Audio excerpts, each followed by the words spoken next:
Para po sa mga nag-aabang sa mga patok ngayong gadget at applications, iisa-isahin po namin yan sa inyo. Kasama ang ating tech expert na si Art Samaniego, Tech News Editor ng Manila Bulletin. Good morning po, Good morning. sir. O ano po itong mga... Mahal na naman itong gadget na to, sir. Okay, ano po itong mga natin? Simula dito, ito yung bagong Windows Phone 7 na telepono. So, ang feature It looks niya... sleek, no? Ang ganda-ganda. So, gawa siya ng Nokia.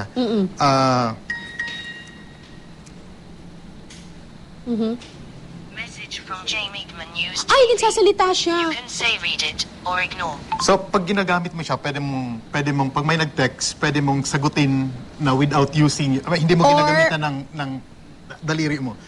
So pwedeng sabihin na, pwedeng babasahin niya. Pag sinabi mo read it, babasahin niya yun. Tapos, pag ignore, i-ignore niya. Tapos sabihin niya sa'yo, pwede kang mag-reply. Sige, can we read it?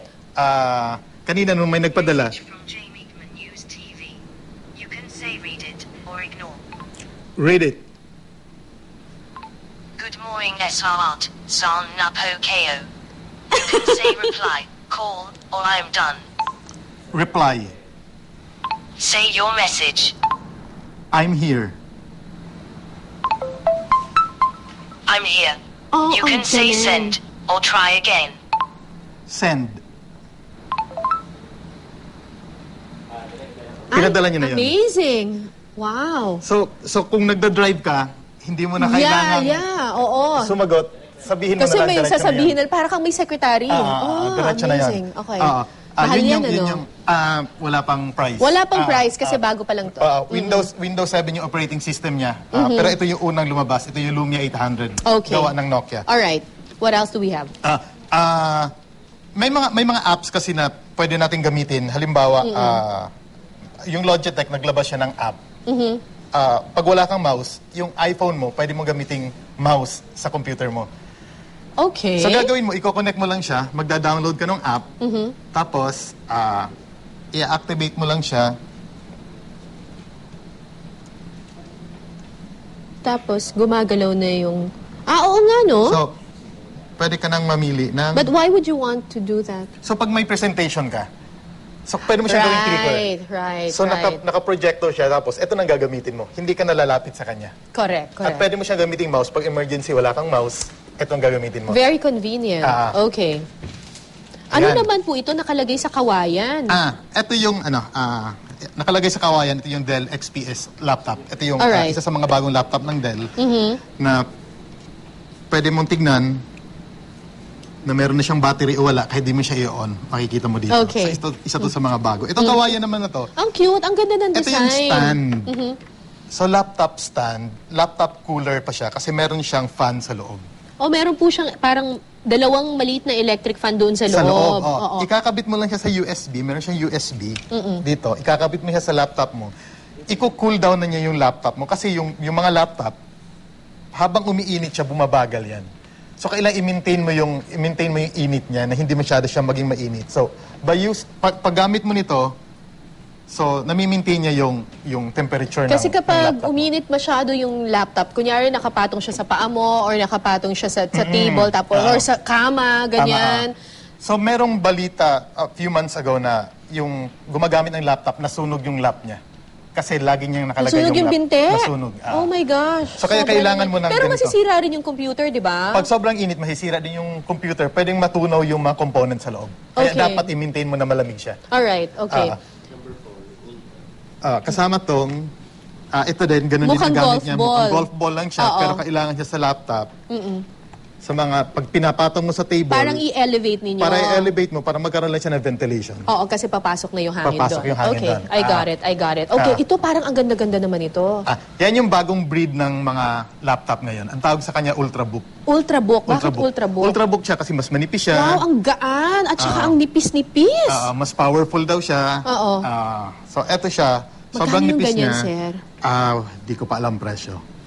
Wow. Ang nipis at saka ang gaan-gaan niya.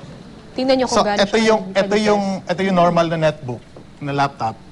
Pag kinumpara natin siya, Ay, oo nga. Ang nipis-nipis. Tsaka ang gaan-gaan. Okay to ah, Alright. What is this? Ito, ano naman ito? Ito yung transformer. Ang tawag sa kanya transformer kasi pwede siyang maging Sige, akit natin. pwede Transformer. pwede siyang maging tablet. So tablet Okay to, siya. okay to. Tapos dala-dala mo siya sa bahay nyo. Pagdating mo sa office, Kung gusto mo na mag-type. kung gusto mo na mag-type, Kasi ang hirap mag-type dito ah. correct. Oo. Ilalagay mo lang siyang ganun. Meron siyang arrow. Pero di ba meron ng mga tablet ngayon na merong mga, makakabili ka ng portable na keyboard? Lahat ng tablet pwedeng Bluetooth keyboard Oo, para i-connect mo. Pero ito, anong kaibahan nito? diretso na siya. Tapos, ang dock na to, meron pa siyang battery. So, nadadagdagan yung battery life mo para sa laptop Kasi mo. ito Para mismo, sa tablet yung mo. parang keyboard, meron din Meron siyang battery. Baterya. Okay, alright, okay. Ito, ano naman itong maliit na ito? What is this? Yan yung Y drive, storage device siya. This is a wide drive. Ang tawag sa kanya Y drive. Kasi, So, ano yan? 64 gig siya. Pwede mo lagyan ng pictures, movies, files. This small thing? Ah, Wow. Tapos, hanggang 3 iOS device, ibig sabihin Apple, iPad, basta Apple products, pwedeng connect dito. So, ma-unload na yung weight, ma-unload na yung content. Isa na lang, Oo. oo. So, dito mo na lang siya gagamitin. So, gaya nito, ang laman nito, mga pictures, ito yung lahat ng pictures na laman niya. Pag meron kang Apple device, pwede kang connect din dito. Okay. So, ito hindi yung mo gamit na, ng Y drive. Hindi mo hindi na, mo siya isinusuksok-suksok, halimbawa, ganyan. 16 gig yung iPad mo, marami kang pictures, pwede mo na Pwede siya mo ilagay ilagay dito. dito. Ilagay mo sa bulsa mo, so wala nang Alright. files That's dito. interesting. Nandito na lahat. Okay. Pag gusto mo naman ng mas malaki, kasi 64 gig siya, meron 1 terabyte. Laki naman ito. At Alright. ito naman, kung makikita mo, pwede natin siyang ibagsak.